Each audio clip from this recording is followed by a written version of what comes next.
Olá, nobres e plebeus, aqui é o Monarquia, sejam bem-vindos ao canal Café Dracônico e hoje eu irei explicar a história completa de Epic Battle Fantasy. Antes de qualquer coisa, eu já peço seu like flamejante e que se inscreva no canal caso gostem do vídeo. Agora, sem mais delongas, vamos ao vídeo. Dois aventureiros, Meph e Natalie, se unem para derrotar um mal ressurgido chamado Roku. Roku já foi derrotado 2 vezes por Meph, uma na animação Final Fantasy Battle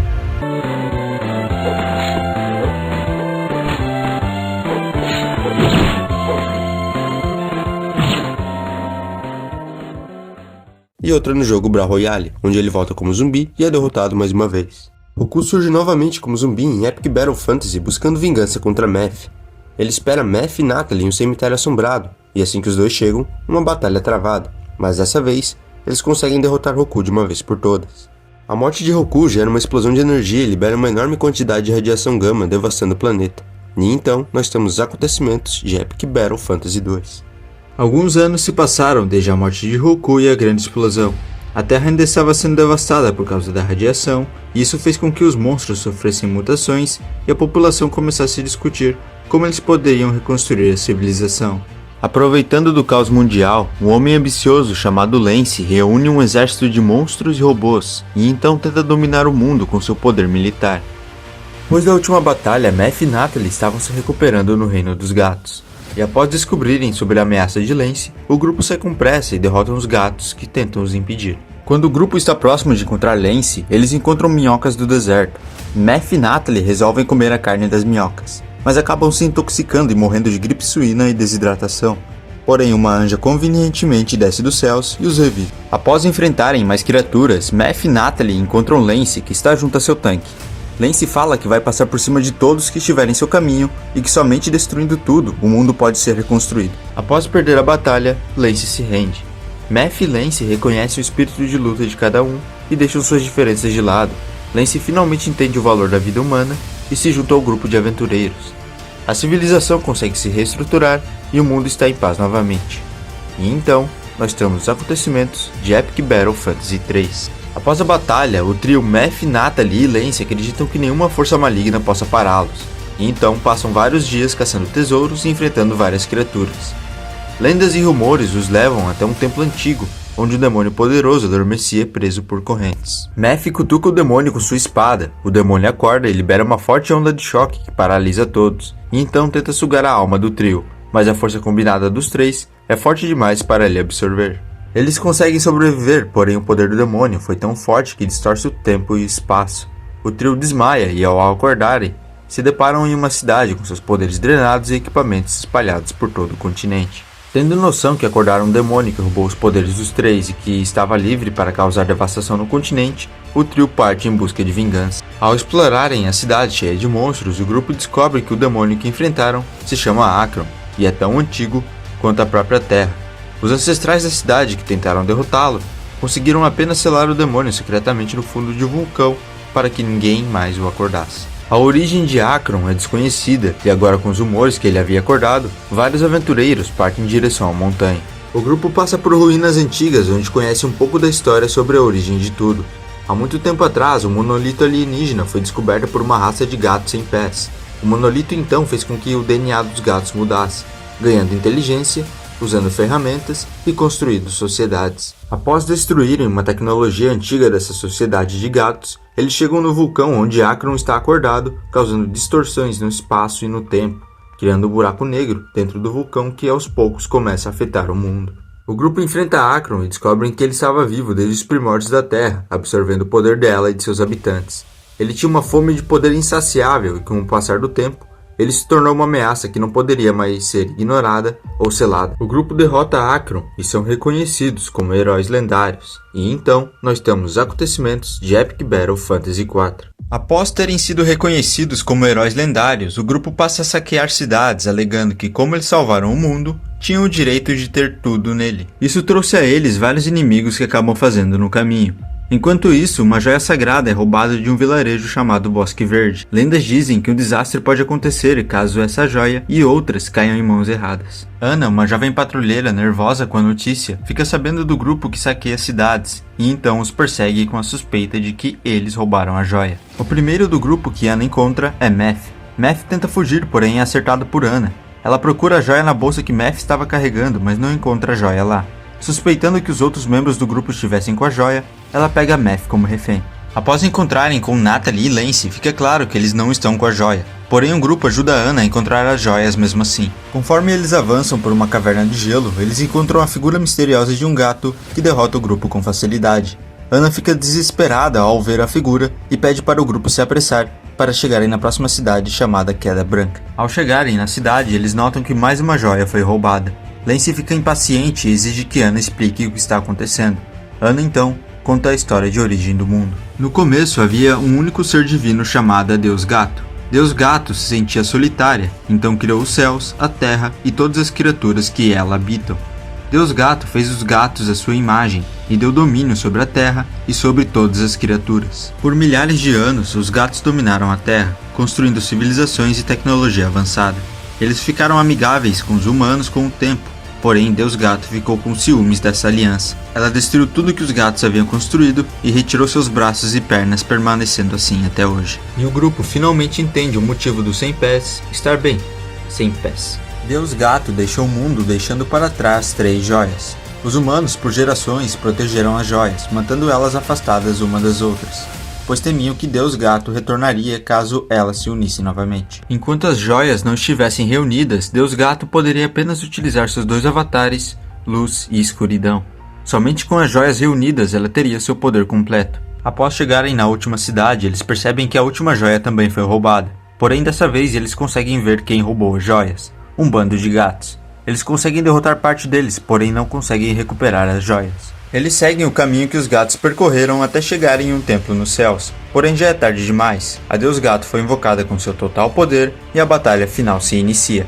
É revelado durante ela que Akron foi criado pelo Avatar de Escuridão para arruinar a humanidade. Depois de uma longa e esgotante batalha, parecia que o grupo iria ser derrotado pela Deus Gato. Entretanto, ela, mediante a coragem e determinação do grupo, começou a sentir empatia pelos humanos.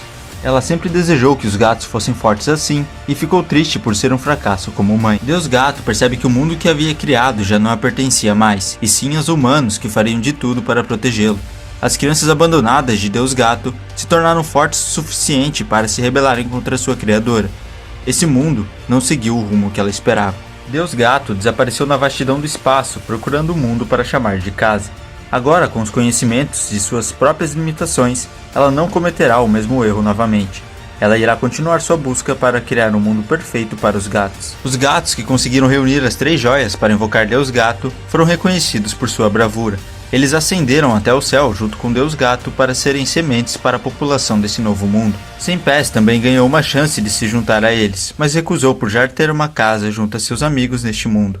E então, nós temos os acontecimentos de Epic Battle Fantasy V. Algum tempo se passa e uma criatura apaga as memórias do grupo e seus feitos lendários, o que faz com que o grupo se separe. Meph está jogando em seu console quando um grande tremor acontece e estraga o console e a luz. Meph pega seu taco de hóquei e sai para investigar. Enquanto ele investigava, ele descobre que o gato que estava roubando seu lixo está por perto e decide enfrentá-lo. O gato na verdade é Sem Pés. Como Meph e Sem Pés não se lembravam de nada, uma batalha acontece e Meph vence. Sem Pés começa a chorar e diz que quer se unir a Meph. Os dois formam um grupo e continuam a investigar o tremor. Conforme eles avançam, eles descobrem que o tremor foi causado por um monolito que caiu do céu. Eles ignoram isso e vão até as lojas de comida onde roubam algumas coisas. Eles são confrontados por Natalie, que viu o roubo, e uma batalha começa. Meph vence e tenta convencer Natalie de que não estava tentando causar problemas. Natalie pensa que Meph e Sem Pés são idiotas e que pode usar da ajuda deles para investigar os monolitos. Eles chegam a um acordo e Natalie se junta ao grupo. Após derrotarem o Ciclope e passarem por uma caverna de gelo, eles encontram uma fortaleza cheia de fascistas destruindo o meio ambiente. O grupo tenta passar pela fortaleza, mas são atacados por Lance, que é o líder dos fascistas, os deixando inconscientes. Ele acha Natalie extremamente linda e a sequestra para seus planos. Meph e Sem Pés acordam e vão atrás de Lance para salvar Natalie e roubar a fortaleza. Entretanto, eles encontram no caminho Ana, que os confunde como fascistas, e uma batalha começa. O grupo vence e convence Ana que estão ali para derrotar os fascistas. Ana pede desculpas pelo mal entendido e explica que só está ali porque sua cidade está sendo ameaçada pelo grupo fascista.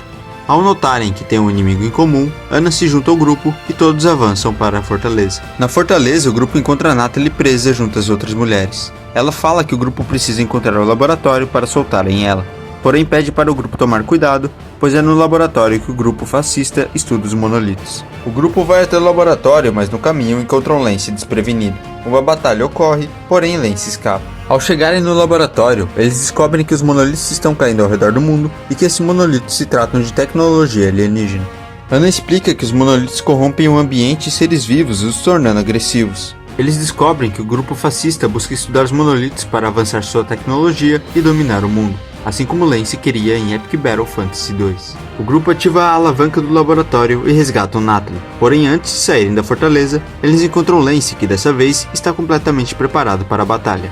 O grupo vence e exige saber de Lance o que ele planejava com os monolitos. Lance diz que os monolitos caíram a uma distância considerável um do outro, deduzindo que é um dispositivo de observação do inimigo e que o monolito maior que caiu no continente sul provavelmente é a nave-mãe deles. Lance fala que seu grupo de fascistas na verdade tinha o objetivo de preparar a raça humana, unindo todos os exércitos e melhorando as defesas com a tecnologia dos monolitos, e que estavam sequestrando as garotas para a reprodução de seu império. O grupo perdoa Lance e pedem para que ele os ajude a enfrentar essas coisas. O grupo atravessa um bosque sombrio para chegar até um construtor de jangada necessária para viajarem até o continente sul. Ao chegarem no continente sul, eles se deparam em um templo que ficou anos congelado, onde Poseidon, o antigo deus dos mares, está acordado e irritado com a poluição que os humanos causaram no mar, ameaçando o povo da cidade de Pinha Rubra. Eles derrotam Poseidon e chegam na cidade de Pinha Rubra, esperando serem recebidos como heróis. Porém notam que a cidade está em silêncio, e descobrem que a maioria da população morreu devido ao recente ataque de monstros. Quando o grupo derrota os monstros da cidade, eles chegam no local da queda da nave-mãe, onde encontram também monolitos acordados e Oxis. Nesse momento, é importante dizer que várias vezes no jogo, Meph em algum momento quebra a quarta parede para nos dar alguma dica, mas dessa vez, ele quebra a quarta parede para pedir a nossa ajuda para impedir o grande mal que está por vir. O grupo junta 4 orbes que ativam um portal os levando para outra dimensão. Ao chegarem lá, Natalie comenta que tem alguém o seguindo há um tempo, e que embora ela não possa vê-lo, Meph consegue falar com ele. Conforme o grupo se aproxima do grande finale, eles quebram a quarta parede e falam diretamente com nós, jogadores, dizendo que é para cuidar bem deles e que não é para deixá-los morrer. Ao chegarem até o final, eles se deparam com um monolito enorme, que controlava os outros e processava os dados coletados. Após ser destruído, o monolito revela o Devorador, o monstro responsável por ter apagado as memórias do grupo. Ele revela que todos os eventos que se passaram nos últimos 4 jogos foram uma série de simulações desenvolvidas na tentativa de criar um universo perfeitamente organizado, e que Akron e Deus Gato foram criados por ele com o propósito menor de derrotar o grupo. E como essas simulações foram arruinadas pelo grupo, ele começou essa apagando suas memórias e feitos anteriores. E agora que estava diante deles, ele conseguiu entender que o maior problema não era o grupo, e sim nós, jogadores, que os guiavam esse tempo todo. O Devorador pretende derrotar o grupo várias e várias vezes, até que nós, o jogador, desista do jogo, assim eliminando o único elemento imprevisível de sua simulação, e garantindo assim que ele tem o universo que deseja. Conforme o grupo começava a vencer a batalha, o Devorador deleta o mundo inteiro na tentativa de apagar o grupo. Eles sobrevivem, porém não tem muito tempo, já que aos poucos a existência de cada um estava sendo deletada. Apesar disso, eles conseguem derrotar o Devorador, porém ele escapa transferindo-se para nossa tela em um fundo cósmico. E em suas últimas palavras, ele fala que encontrará um jeito de invadir o mundo real, onde o grupo não estará por perto para salvar nós, jogadores. E então, nós temos o final de Epic Battle Fantasy. Após a Terra ter sido salva, os monolitos cósmicos ficaram desativados. Conforme a radiação se esvaía, humanos e criaturas ficaram novamente em paz. O grupo recuperou suas memórias de aventuras passadas e seus anos de amizade. Meph e Sem Pés continuaram saqueando masmorras em busca de tesouros, enquanto gradualmente roubavam menos NPCs inocentes. Os julgamentos severos de Natalie os levaram para missões mais éticas. Ela percebeu que Meph estava começando a levar as coisas mais a sério, e Meph fez o possível para não decepcioná-la, apesar de alguns contratempos. Com o mundo em paz, eles finalmente tiveram algum tempo para ficarem sozinhos. Assim como no início de sua jornada, Natalie teria gostado de se estabelecer em algum lugar para viver uma vida pacífica. mas achava que Mephi ainda precisava de alguns anos para crescer. Até então, eles continuaram em aventuras menores juntos, antes de finalmente se tornarem um casal oficial. Lance reprogramou os robôs para automaticamente coletar materiais e montá-los em estruturas. Embora inimigos feitos de pedra e madeira tenham se tornado um dano colateral e muitos jardins foram destruídos, nunca foi feita uma avaliação de riscos. O verdadeiro objetivo de Lance era ficar perto de Natalie, e fazer o trabalho de caridade pareceu ser o melhor jeito. Até ele sabia que ela provavelmente nunca estaria romanticamente interessada nele. Mas até que alguém melhor aparecesse, ele estava bem, mesmo com a minúscula probabilidade. Ele pensou que talvez ela notasse eventualmente. Talvez Mephi fosse morto em batalha de alguma forma. É um pouco demais, mas não custa sonhar. Os pais de Anna decidiram que se ela era velha o suficiente para salvar o mundo, ela também era velha o suficiente para se mudar de casa. E então mandaram ela embora. Anna comprou um pequeno pedaço de terra com uma modesta casa e rapidamente a encheu com plantas e vasos. A casa ficou úmida e mofada, infestada com lagartas, e a saúde de Anna foi comprometida. Assim que Natalie terminou a faculdade, ela se mudou para morar com Anna para que pudesse fazer uma intervenção. Natalie impôs um nível mínimo de limpeza e organização, e sugeriu que abrisse um centro de jardinagem, o que permitiria que Anna praticasse seu hobby sem implicações negativas em sua saúde.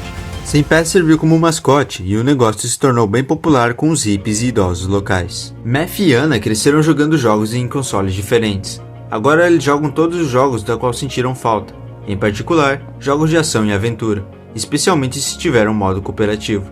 Os jogos de luta muitas vezes resultavam em lutas na vida real, com controles quebrados. Até recentemente, os dois eram pobres para ter acesso à internet ou qualquer guia estratégico oficial.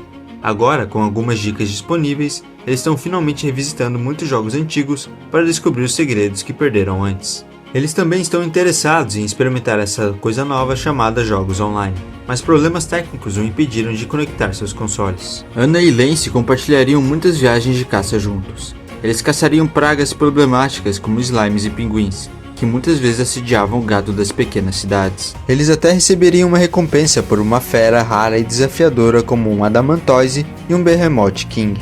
O respeito de Anna pelo mundo natural e a experiência de Lance em armas de fogo modernas significaram que eles tinham muito a aprender um com o outro. O mais importante é que a destruição e a conservação estão vitalmente ligadas a um ciclo contínuo. Lance entendeu que um bombardeio massivo era um hobby insustentável, e Anna aprenderia muitos palavrões novos. Em preparação para futuras invasões alienígenas, Mephi e Lance pesquisaram novas armas. Eles conseguiram construir o Espada Giga Canhão 9000, que é capaz de penetrar 20 tanques alinhados em uma coluna. Outros conceitos incluíam pistolas, mandris de espada e espadas controladas remotamente. Lance acabou rejeitando todas essas ideias, porque em suas palavras, elas eram idiotas. O sonho de Lance de dominar o mundo permaneceu vivo, mas ele continuaria a perseguir esse sonho por meios pacíficos.